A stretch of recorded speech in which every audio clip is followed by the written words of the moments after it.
समस्त को मोर नमस्कार। जय जगन्नाथ। आज हूँ मार्च 8 तारिख विश्व महिला दिवस। यही दिवस अवसर में उपस्थित थिबा मंचासन अतिथिवृंद, समस्त माँ मौसी, सहकर्मी भौणी माने, किशोरी भौणी माने तथा सहायक भौणी समस्त को मोर हार्दिक अभिनंदन, शुभेच्छा, शुभकामना। आज कार्यक्रम नारी जागरण पर उद्दिष्ट थिबारु प्रथमे मु नारी ही आरंभ करी। एते बड़ दुनिया को जे ममता डोरी बांधि रखी से हूँ नारी। एते बड़ संसार रे जार धैर्य, दया, क्षमा, स्नेहर प्रतीक थाए से हूँ नारी। परिवार जेते बड़ होना कहीं ताकू संभाली कि जी आगू को चलाई थाए से हूँ नारी। गोटे शिशुर सुरक्षित स्थान हूँ तार मार पणतकानी। विभिन्न संपर्कर फूल को बांधि रखिबार साहस करी जी माला भली गुंथि थाए से हूँ नारी। जीवनर उठाणी गड़ाणी रास्तार छाई आलोर पथ दे जे गति करे जार धैर्य शक्ति अधिक थाए से हूँ नारी। से नीलकहीं परी सुकुमारी, आकाश परी गंभीर और सागर भली चलचंचल होता है। से सबुबले दुनिया किसी स्नेह आशा करे, किंतु जेतेबेले तार मर्यादार हानि घटे सेतेबेले दुर्गा चंडी रूप धारण करिथाए। सेही नारी जाति को प्रथमे कोटि कोटि प्रणाम। 1975 मसीहा मार्च 8 तारिख यही आंतर्जातिक महिला दिवस सारा विश्व में पालन करा जाउछि। यार मुख्य लक्ष्य है नारी मानकर सुरक्षा, उन्नति एवं सम्मान को बजाय रखी जागरण सृष्टि करवा। भगवान का सृष्टि रे जीव जंतु, गछ लता, कीट पतंग समस्त मध्यरु सबुठु श्रेष्ठ होछि आमर मनीष समाज। यही मनीष समाज को दुई भाग में व्यक्त कराई। गोटे है पुरुष आ गोटे है नारी। समाज रे पुरुष और नारी उभय बसवास करती। गोटे मुद्रार दुईटी पार्श्व भली, जनक बिना अन्य जनकर सृष्टि संपूर्ण असंभव। नारी हेउछि सृष्टिर आधार। माँ भूमिका ग्रहण करी से कष्ट सही जगत को दान करिଥାଏ संतान।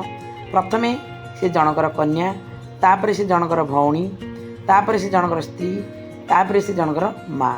सेथिपई कहि दुहिता दुई कूल गुहिता। जेतेबेले से कन्या थाए सेतेबेले से बापा माँकर मंगल चिंता करते। जेतेबेले से भौणी होता है सेतेबेले भाईर मंगल कामना करते। जेतेबेले से स्त्री हुए सेतेबेले ता स्वामीर मंगल कामना करते। जेतेबेले से संतानर माँ होता है से संतान मानकर मंगल चिंता करते। से एकाधार जननी, भगिनी एवं जाया यही तीन महिमार से अधिकारिणी। पुरुष जेते शक्तिमान हेले मध्य तार संतान जन्म करिवार क्षमता न थाए। तेणु जुगे जुगे नारीर स्थान को उच्च जगार रखा जाइछि। नारी हेउछि शक्तिर उत्स, प्रेरणार उत्स जोगाई थाए। गोटे सफल पुरुष पछरे गोटे नारीर प्रेरणा निहाती थाए। आपण माने एठु बुझी पारुथिबे जे नारीर भूमिका कौन। तेणु नारी होची पूजनीय, वंदनीय एवं अर्चनीय। आम भारतीय संस्कृति रे नारी माने जेउठारे सम्मानित होइथांती सेही स्थान रे देवता माने संतुष्ट होइथांती। किंतु जेउठी नारी मानकु अपमानित, घृणित करा जाइछि सेठी विनाश घटिछि। नारी सकल देवादेवी नाम रे मध्य पूजा पाउछि। से काली, मंगला, दुर्गा, संतोषी एमिति नारी बहु गुण एवं रूपर अधिकारिणी। किंतु आज समय बदलिबा संगे संगे शिक्षा, संस्कृति, परंपरा आदि बदली जाइछि। नारी आउ घरर चारिकांथ भितर आबद्ध होई रहे नहीं। पुरुष सह कांध मेलाई प्रत्येक क्षेत्र रे यथेष्ट आगुआ हो सारी। शिक्षा रे, राजनीति क्षेत्र रे, वैषयिक ज्ञान कौशल रे, चलचित्र जगत रे, क्रीडा रे, नृत्य रे इत्यादि विभिन्न क्षेत्र रे से निजर पदमर्यादा बढ़ाई चली। किंतु नारी जागरणर गति आम देश में गोटे पटे द्रुत गति रे बढ़िथिला बेले अन्य गोटे दिगरे तार गति मंथर हो पड़ी। देश स्वाधीन होबार 78 वर्ष बीती जाइथिले मध्य नारी वर्तमान सुरक्षित नुहे कि स्वाधीन नुहे। आपण माने प्रतिदिन खबर कागज, टेलीविजन और सोशल मीडिया देखि पारुथिबे जे आज भी नारी को अबला, दुर्बला एवं खेलना कंढे भली व्यवहार करा जाउछि। नारी विरुद्ध रे आज पारिवारिक हिंसा ठारू आरंभ करी यौन निर्यातना, वेश्यावृत्ति, बलात्कार, एसिड अटैक କନ୍ୟାଭ୍ରୂଣ ହତ୍ୟା, ବାଲ୍ୟ ବିବାହ ଭଳି ଇତ୍ୟାଦି ଲୋମହର୍ଷଣକାରୀ ଘଟଣାଗୁଡ଼ିକ ବଢ଼ି ଚାଲିଛି।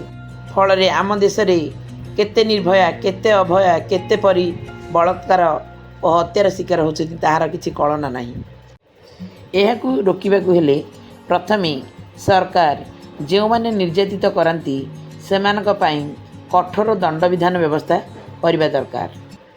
ଦ୍ୱିତୀୟ ହେଲା ନିଶା ଓ ମାଦକ ଦ୍ରବ୍ୟର ପ୍ରସାରଣକୁ ନିୟନ୍ତ୍ରଣ କରିବା ଦିଗରେ ସରକାର ଯଦି କଠୋର ପଦକ୍ଷେପ ଗ୍ରହଣ କରନ୍ତି ତାହେଲେ ଯୁବକ ପିଢ଼ିମାନଙ୍କୁ ପଥଭ୍ରଷ୍ଟରୁ ନିୟନ୍ତ୍ରଣ ହୋଇପାରନ୍ତି। ତୃତୀୟ ହେଲା ମନୁଷ୍ୟ ସମାଜର ମାନସିକତା ପରିବର୍ତ୍ତନ ହେବା ଦରକାର। ଶେଷରେ ଏତିକି ବାର୍ତ୍ତା ରଖିବାକୁ ଚାହିଁବି, ଝିଅମାନେ ଭଲ ଭାବରେ ପାଠ ପଢ଼ନ୍ତୁ, ନିଜ ଗୋଡ଼ରେ ନିଜେ ଠିଆ ହେବା ଶିଖନ୍ତୁ, ଆତ୍ମରକ୍ଷାର କୌଶଳ ଶିଖନ୍ତୁ। ପ୍ରତ୍ୟେକ ଝିଅମାନେ ଯଦି କିଛି ପ୍ରୋବ୍ଲେମ୍ ଫେସ୍ କରୁଛନ୍ତି ତାହେଲେ ଚିତ୍କାର କରନ୍ତୁ, ପ୍ରତିବାଦର ସ୍ୱର ଉଠାନ୍ତୁ। ଧନ୍ୟବାଦ।